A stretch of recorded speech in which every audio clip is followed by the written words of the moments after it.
Today, we have Becca Renk. She is originally from Idaho and has been living and working in sustainable community development in Nicaragua. That's right, Idaho to Nicaragua.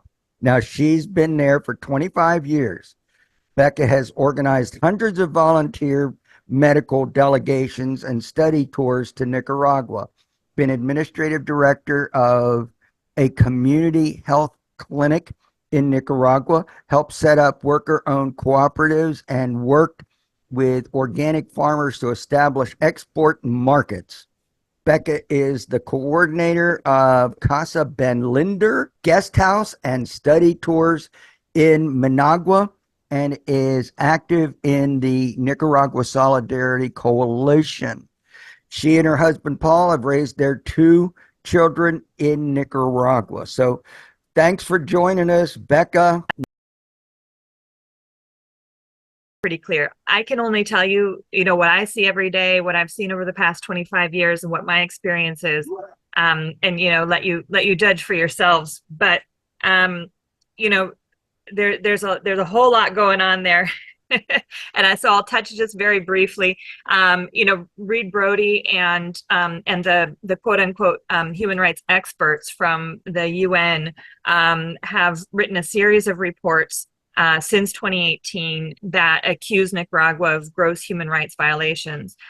There was a group of experts on Nicaragua that were invited to the country during the attempted coup in 2018, and the Nicaraguan government welcomed them and asked them to write a report, and their report did not tell what was really happening. They did not interview Sandinistas. They only interviewed opposition. They only took opposition side and only reported on what the opposition was saying.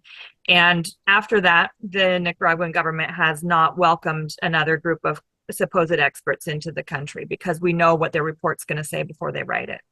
And there are human rights experts around the world, including Alfred de Zayas, who has a long track record of being one of these experts, who's written a lot about Nicaragua and has said that he knows from personal experience going into these countries, he's told what to put in the report. And that's one reason why he's no longer in that business, what he calls the human rights industry.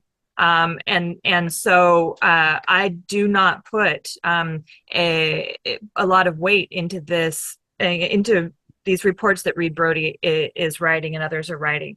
Our organization, the Nicaragua Solidarity Coalition, has people here on the ground in Nicaragua as well as outside the country who are pretty constantly writing in English and Spanish about what's happening here. And we have, all of our articles are fact checked, and we cite our sources, we say who we are and where we got our information, and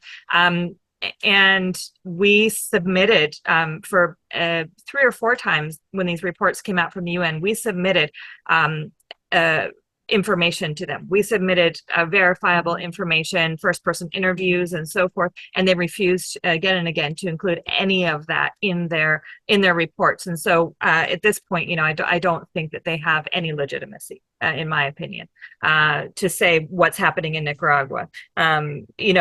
We submitted first-person interviews with people in the city of Masaya who were personally tortured by the opposition in 2018, and they refused to include those reports. I think if you're ignoring that level of first-person information, then you have an agenda and you're fulfilling your agenda.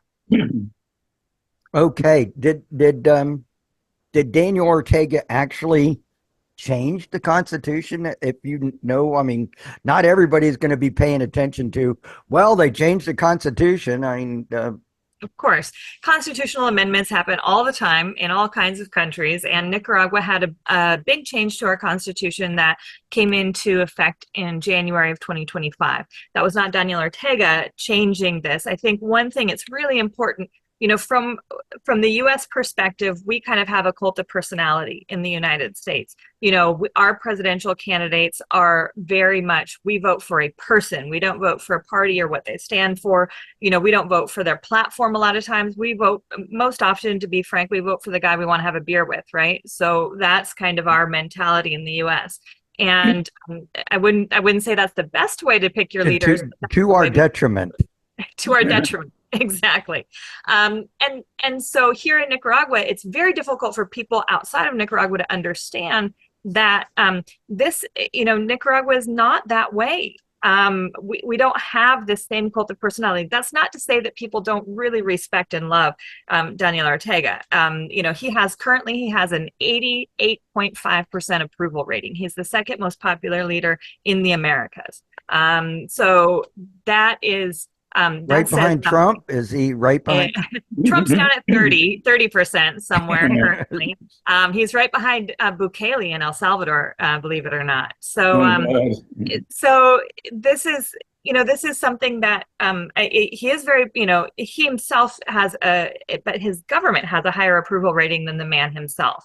For those veterans who are here with us for the 2021 elections, and we're going around to the polling stations like I was also an election accompanier that year. I had the opportunity to speak to anyone who was there at the polling station. And so I talked to a lot of people who, I didn't ask them, I said, what are you here for today? What are you voting for? What are you doing here at the polling station today? And they all said, we're voting for peace. We're voting for our revolution. We're voting for our social programs. Not one person I talked to all day long at the polling stations mentioned the name Daniel Ortega, because they were voting for something much larger than a person. They were voting for an entire revolution and a movement that they see has brought themselves and their families and their communities benefits. They're living better lives than they were, prior to the FSLN, prior to the Sandinistas coming back into power in 2007. And so I think that it's a mistake that a lot of people outside of Nicaragua make to say this is one man and this is who he is. I don't know that I have ever I don't know that a dictator has a co-dictator. Now that's something that you now see in the opposition press. They say co-dictator.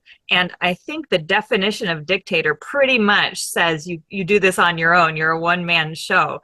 But the constitutional reforms last year were a whole series of constitutional reforms that were actually made necessary by the attempted coup in 2018. I think, Reed Brody mentions a lot about the attempted coup. I think it's very important. Something that he failed to mention about this is that that attempted coup was led by and financed by the United States government through USAID, the NED, and all of the soft arms of the CIA. And I think a lot of your listeners will probably understand that. A lot of people in the United States don't.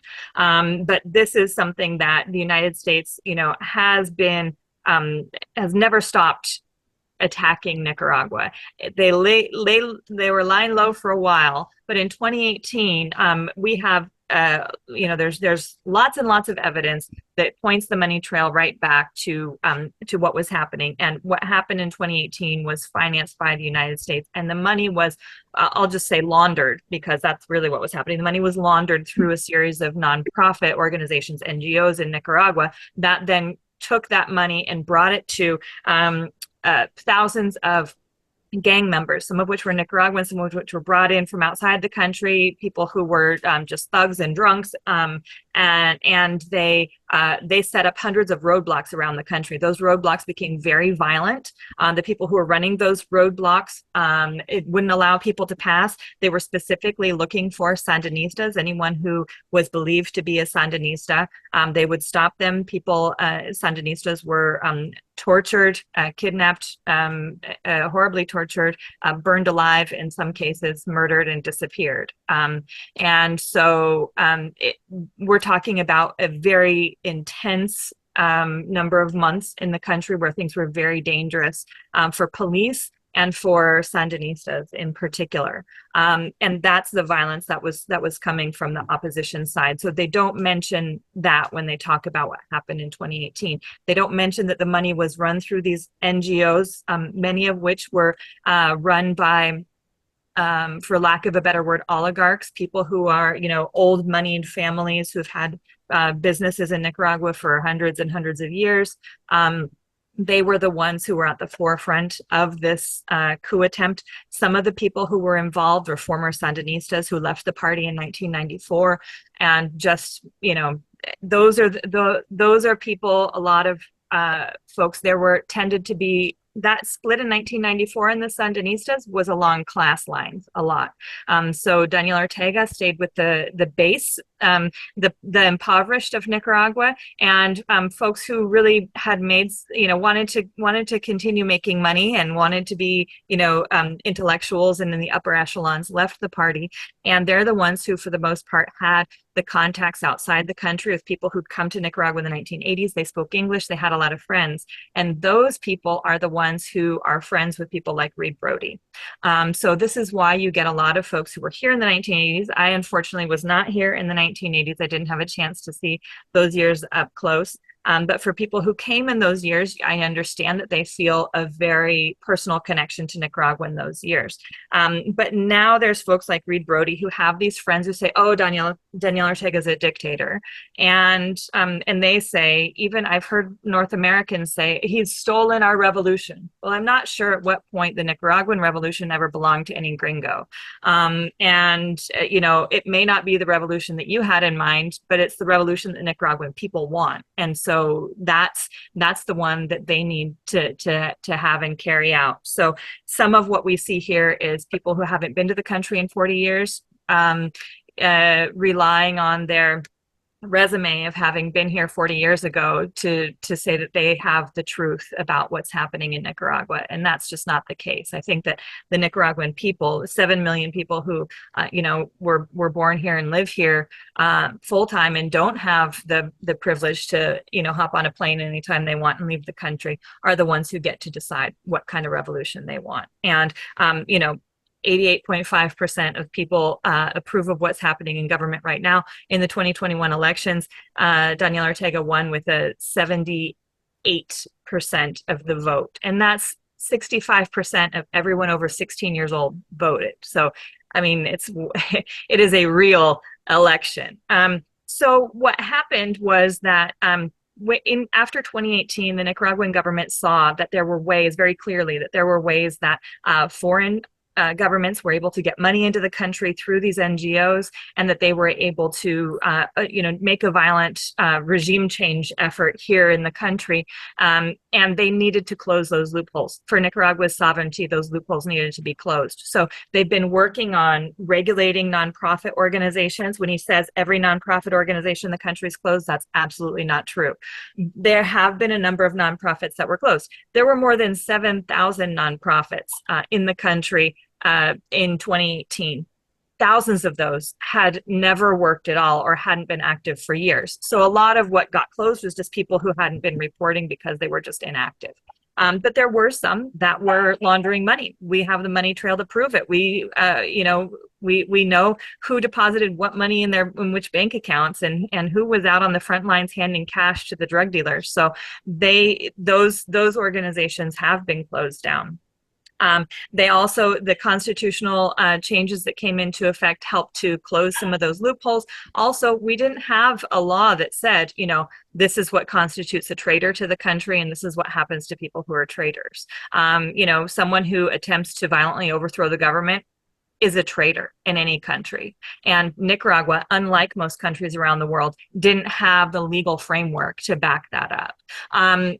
So a series of laws have been passed and written into the Constitution now to define that better and to be able to prosecute people who do these things. Also, a series of these people who were trying to overthrow the government in 2018 ran to the United States as generations of their forebears did throughout Nicaragua's history, and said, please intervene on our behalf to take out the person who's in power, and it's not the person we want.